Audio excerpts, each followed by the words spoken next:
Selamat pagi, selamat hari Minggu. Sudah siap memulai ibadah sekolah minggu kita hari ini? Tapi sebelum itu, ayo kita berdoa terlebih dahulu ya.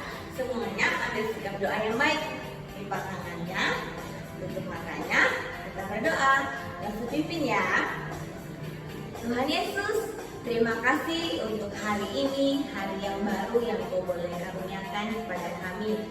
Terima kasih untuk kesehatan, untuk makanan, pakaian, minuman, kesempatan belajar yang juga tidak dilakukan dalam kehidupan kami.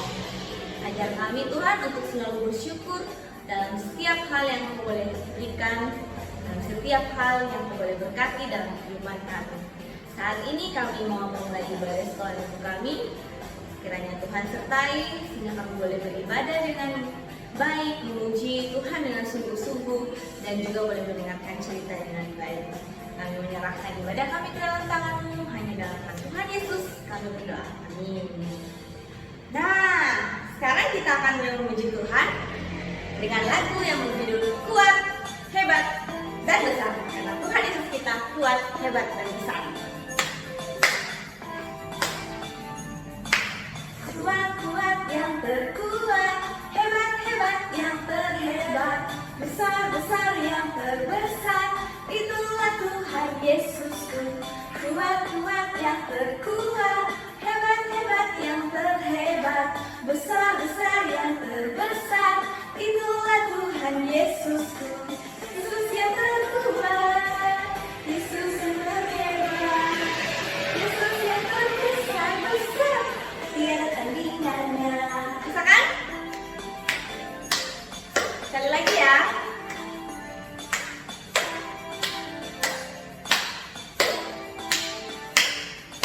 Kuat-kuat yang terkuat, hebat-hebat yang terhebat, besar-besar yang terbesar, itulah Tuhan Yesusku. Kuat-kuat yang terkuat, hebat-hebat yang terhebat, besar-besar yang terbesar, itulah Tuhan Yesusku.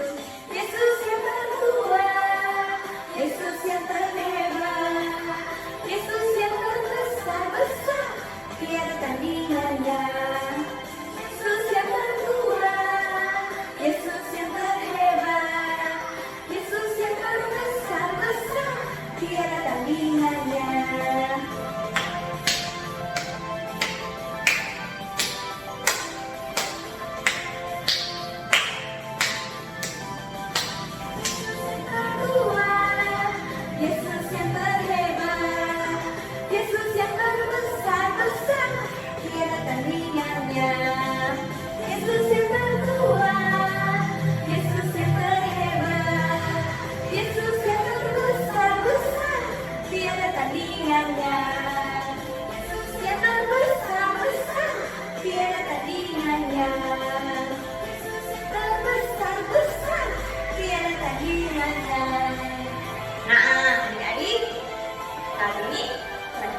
Mendengarkan cerita ya. Adik-adik duduk yang manis dan mendengarkan ceritanya dengan baik ya.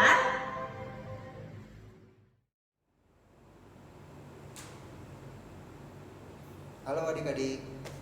Nah, saya mau tanya, apakah adik-adik pernah bertemu dengan orang yang menyebalkan, yang biasa ganggu adik-adik, yang biasa ejek-ejek adik-adik, yang biasa berkelahi sama adik-adik? Nah, bagaimana rasanya adik-adik kalau bertemu dengan orang yang seperti itu? Pasti menjengkelkan kan adik-adik? Pasti adik-adik juga takut kalau bertemu dengan orang yang seperti itu. Nah, hari ini Lausa mau ajak adik-adik untuk melihat seorang yang bernama Saulus, yang sama juga adik-adik suka menangkap, memenjarakan, kasih masuk ke penjara, sama membunuh. Membunuh siapa? Membunuh orang-orang yang percaya sama Tuhan Yesus. Nggak usah sebut saja murid-muridnya Tuhan Yesus ya. Nah, kisah ini adik-adik bisa lihat di Kisah Para Rasul 9 ayat 1 sampai 31. Nggak usah ceritakan ya. Jadi Saulus ini adalah seorang yang percaya hukum Taurat. Adik-adik tahu apa itu hukum Taurat kan? 10 perintah Tuhan yang Tuhan berikan kepada bangsa Israel. Dan ditambah adat istiadat yang banyak sekali dari nenek moyang bangsa Israel. Nah, Saulus itu percaya akan hukum Taurat dan adat istiadat ini. Dan Saulus tidak suka, bahkan Saulus mau membunuh orang-orang yang tidak percaya sama hukum Taurat dan adat istiadat orang Israel. Nah, jadi Saulus ini pergi ke satu kota namanya kota Damsyik. Nah, Saulus pergi naik kuda bersama teman-temannya, sama-sama orang Yahudi. Tapi adik-adik, begitu di tengah perjalanan menuju kota Damsyik nih, udah mau sampai nih ya, cahaya yang terang sekali turun dari langit, mengelilingi Saulus. Saulus langsung jatuh ke tanah, dari kudanya dia jatuh. Tiba-tiba ada suara yang berkata, Saulus, Saulus, mengapa engkau menganiaya aku? Saulus yang ketakutan mendengar suara itu langsung menjawab, siapakah engkau? Tuhan, akulah Yesus yang kau aniaya itu. Sekarang juga pergilah ke dalam kota. Nanti di dalam kota akan dikasih tahu apa yang harus kau perbuat. Nah, adik-adik, ternyata yang berbicara dengan Saulus tadi adalah Tuhan Yesus. Saulus menjadi sangat takut, adik-adik. Saulus gemetar. Saulus kemudian bangun. Saulus bangun. Ternyata apa yang terjadi dengan Saulus, adik-adik? Begitu dia kasih goyang-goyang kepalanya, dia sudah tidak bisa melihat. Saulus jadi buta. Akhirnya teman-temannya Saulus yang jalan sama dia menolong Saulus, bantu dia jalan, antar ke kota Damsyik. Di kota Damsyik itu Saulus tinggal. Nah, ternyata di dalam kota Damsyik itu ada seorang murid Tuhan yang bernama Ananias. Nah, Ananias ini lagi berdoa, adik-adik. Dia lagi berdoa. Kemudian Tuhan Yesus bicara sama Ananias. Ananias,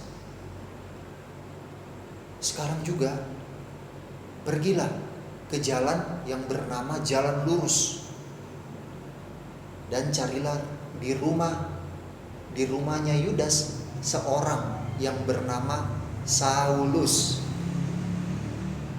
Ananias kaget, adik-adik. Saulus, Tuhan? Itu kan Saulus yang suka tangkap orang yang percaya sama Tuhan Yesus.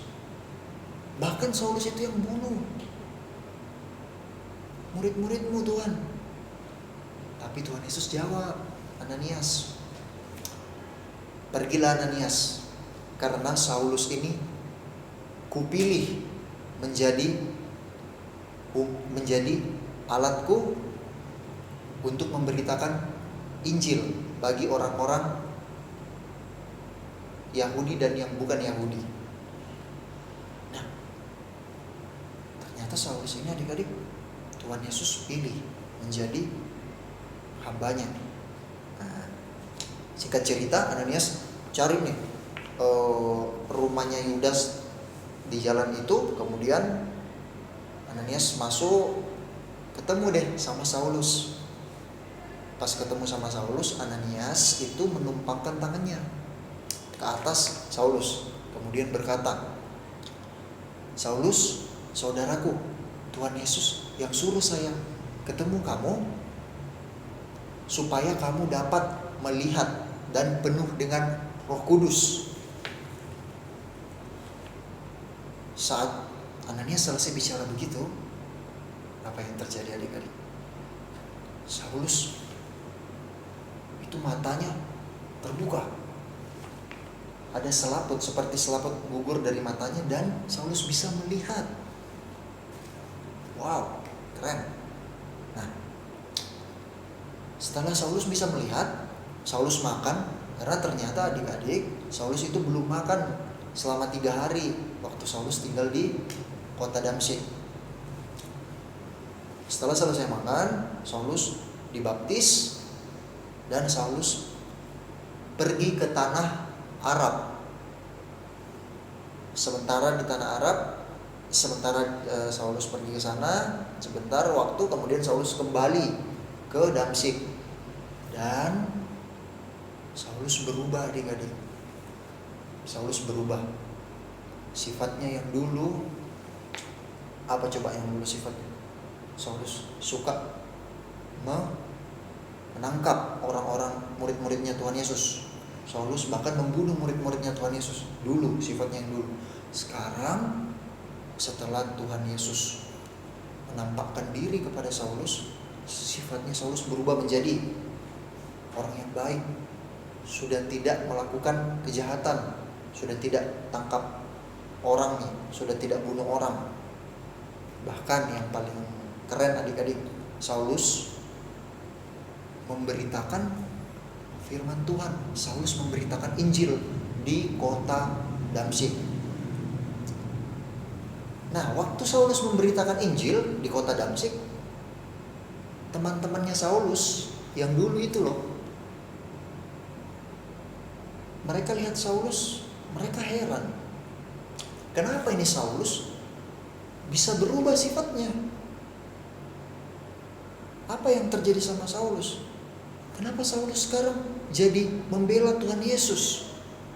Kenapa Saulus memberitakan Injilnya Tuhan Yesus? Teman-temannya kemudian merasa tidak terima. Mereka tidak terima kalau Saulus menjadi muridnya Tuhan Yesus. Mereka sepakat mau membunuh Saulus di kota Damsyik itu. Tetapi Saulus ditolong adik-adik. Saulus ditolong oleh murid-murid Tuhan Yesus yang lain di kota Damsyik. Saulus dimasukkan nih ke dalam keranjang. Keranjangnya gede ya, setinggi setengah gini lah ya. Saulus dimasukkan, kemudian Saulus dikasih keluar lewat tembok kota. Dari tembok kota Damsyik itu, Saulus itu keranjangnya yang ada Saulus di dalam dikasih keluar, turun ke luar tembok kota supaya Saulus bisa lari dari kota Damsyik, tidak ditangkap dan dibunuh. Kemudian Saulus pergi dari kota Damsyik, dia pergi ke Yerusalem. Nah, di Yerusalem Saulus mau bergabung adik-adik, seperti mau bergaul dengan murid-murid Tuhan Yesus yang ada di Yerusalem.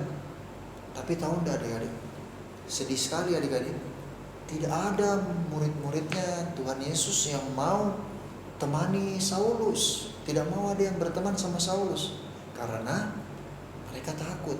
Mereka berpikir kalau ini kan Saulus yang dulu tangkap murid-murid yang di Damsyik, bunuh murid-muridnya Tuhan Yesus yang di Damsyik. Sekarang dia datang ke Yerusalem. Wah, jangan-jangan dia datang ke sini mau bunuh kita lagi. Wah, murid-murid Tuhan Yesus yang di Yerusalem takut, tidak berani. Tapi ada seorang yang bernama Barnabas. Barnabas ini dekati Saulus, kemudian berteman dengan dia, dan Barnabas juga menjelaskan sama teman-teman yang lain, sama murid-murid Tuhan yang lain, kalau sebenarnya Saulus ini sudah bertobat, sudah menerima Tuhan Yesus sebagai Tuhan dan Juru Selamat, dan Saulus ini juga sudah memberitakan Injil, firman Tuhan. Nah, jadi murid-murid yang tadi jauh-jauhin Saulus tidak takut lagi. Mereka menjadi temannya Saulus. Tapi ternyata adik-adik di Yerusalem juga, ya, seperti di Damsyik, di Yerusalem ada orang-orang Yahudi yang tidak suka sama Saulus. Jadi waktu Saulus memberitakan Injil, firman Tuhan, orang-orang Yahudi ini mau membunuh Saulus. Tapi kembali lagi adik-adik, Saulus ditolong oleh teman-teman murid-murid Tuhan Yesus yang ada di Yerusalem. Saulus dibawa pergi ke Kaisarea, kemudian dari Kaisarea Saulus pergi ke Tarsus. Nah, adik-adik, tadi itu kisah hidupnya Saulus. Nah, pelajaran apa yang kita bisa ambil dari Lause? Kasih 2 pelajaran yang bisa kita ambil dari kisahnya Saulus. Yang pertama, Saulus itu yang tadinya, ya, yang pertamanya itu jahat sekali, ya, Tuhan Yesus ubahkan. Tuhan Yesus jamah hatinya sehingga dia bisa bertobat. Hatinya yang jahat itu berubah menjadi hati yang baik. Dan yang paling penting, Saulus menjadi pelayan dengan Yesus, memberitakan Injil. Yang kedua, Saulus dipilih Tuhan untuk menjadi pelayannya, memulai pelayanannya sebagai pemberita Injil. Nah, coba adik-adik pikirkan, apa sih yang Tuhan mau adik-adik lakukan? Entahkah di rumah, di sekolah,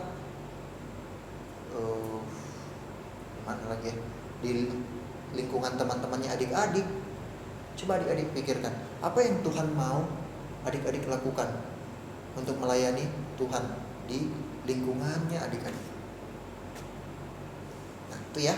Jadi 2 pelajaran. Yang pertama, Tuhan sanggup mengubah hati kita semua. Hati Saulus, hati kita semua juga Tuhan bisa ubah. Yang kedua, Tuhan mau kita juga mengambil bagian dalam pelayanan.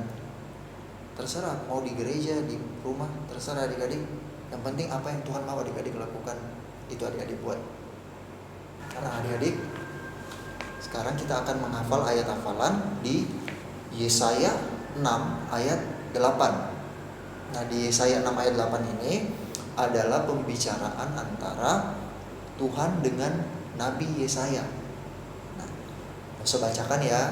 Yesaya 6 ayat 8. Lalu aku mendengar suara Tuhan berkata, siapakah yang akan kuutus dan siapakah yang mau pergi untuk aku? Maka sahutku, ini aku, utuslah aku. Seulang ya, Yesaya 6 ayat 8. Lalu aku mendengar suara Tuhan berkata, siapakah yang akan kuutus dan siapakah yang mau pergi untuk aku? Maka sahutku, ini aku, utuslah aku. Nah, sekian adik-adik. Lause harap adik-adik setiap minggu bukan cuma ibadah dan dengar firman Tuhan, dengar cerita saja, tapi adik-adik boleh melakukan firman Tuhan yang sudah adik-adik dengar, melakukan itu semua dalam kehidupan adik-adik setiap hari, supaya nama Tuhan dipermuliakan. Nah, makasih ya. Dah. Nah, adik-adik, sekarang waktunya kita mengakhiri ibadah sekolah minggu kita. Ayo kita angkat satu pujian happy ya. Iya, iya, iya, iya. Happy, iya, iya, iya. Saya senang jadi anak Tuhan. Siang jadi kenangan, malam jadi impian.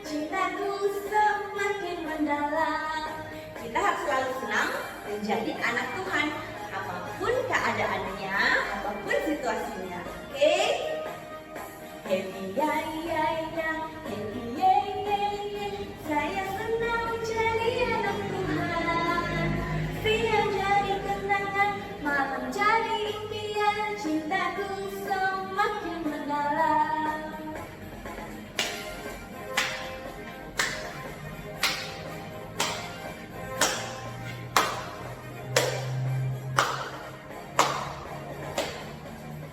Happy ya ya ya, happy ya ya ya.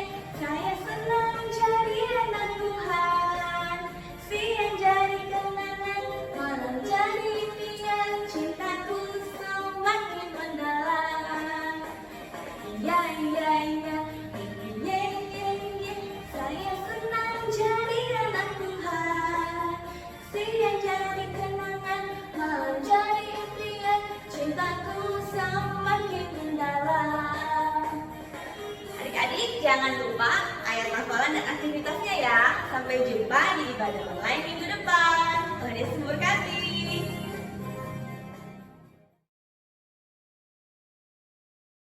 Hai teman-teman, hari ini ayat hafalan kita adalah Roma 1 ayat 16a. Sebab aku mempunyai keyakinan yang kokoh dalam Injil, karena Injil adalah kekuatan Allah yang menyelamatkan setiap orang yang percaya. Dadah! Roma pasal 1 ayat 16a. Sebab aku mempunyai keyakinan yang kokoh dalam Injil, karena Injil adalah kekuatan Allah yang menyelamatkan setiap orang yang percaya. Roma 1 ayat 16a. Sebab aku mempunyai keyakinan yang kokoh dalam Injil, karena Injil adalah kekuatan Allah yang menyelamatkan setiap orang yang percaya.